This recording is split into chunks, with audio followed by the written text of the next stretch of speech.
During his 7 years in the White House, Rove had been able to dispense the perks that are so vital to building political capital with the powers that be. Having control of the White House is very heady stuff, says Roger Stone, a GOP operative who has known Rove for 40 years. Inviting them to the White House mess, state dinners, and so on, he has a big Rolodex of Texas millionaires. Another arrow in Rove's quiver came courtesy of Michael Steele, then the hapless chairman of the Republican National Committee. An unfailing source of fodder for late-night comics, Steele had just outdone himself when the RNC squandered nearly $2,000 at a lesbians in bondage-themed strip club in Hollywood, precisely the kind of thing the party of family values and evangelicalism didn't need when its coffers were bare. Whether he was discussing abortion, Afghanistan, or even asserting preposterously that the Republican Party needed a hip-hop makeover, Steele had been so out of step with the party that conservative donors were desperately seeking an alternative. Finally, Rove had one other enormously powerful ally. It could be fairly said that no other political strategist in history was so deeply indebted to the U.S. Supreme Court. In December 2010, in Bush v. Gore, one of the most notorious decisions in its history by a 5-4 vote, the court effectively resolved the 2000 United States presidential election in favor of Rove's most famous client, George W. Bush.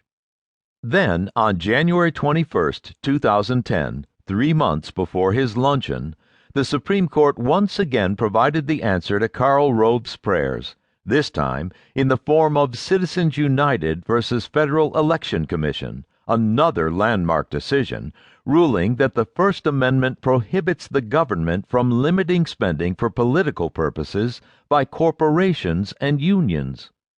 This last decision was also made by a 5-4 majority, and this time 2 of the justices voting with the majority, Samuel Alito and John Roberts, in part owed their lifetime appointments to Rove and to support from political action committees, PACs, such as Progress for America, which was tied to Rove.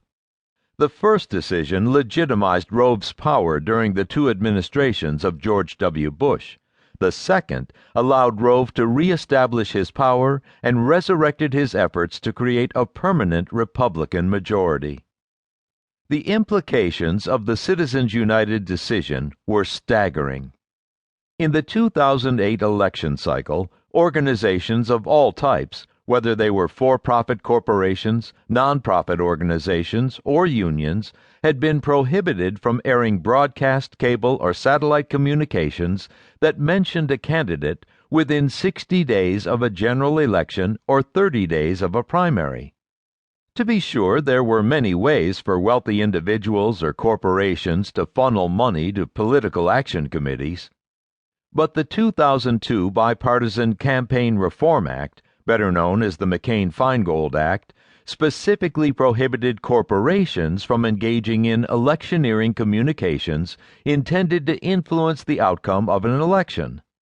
As a case in point, Citizens United, a conservative nonprofit group known for its right-wing documentaries, produced Hillary the Movie, a film critical of then-Senator Hillary Clinton, but had been prevented by the courts from promoting it on television or airing it during the 2008 election season.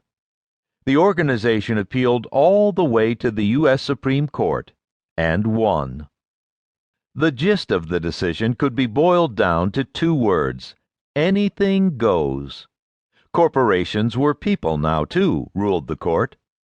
And just as John Q. Public could say anything he liked about politics, thanks to an extraordinarily broad interpretation of the meaning of freedom of speech, come election time, so too could Wall Street, big oil, pharmaceutical companies, the tobacco industry, and billionaire cranks flood the airwaves with millions of dollars worth of political commercials. To Democrats, the ruling was devastating. In his January 27, 2010 State of the Union address, President Barack Obama asserted that the Supreme Court reversed a century of law to open the floodgates for special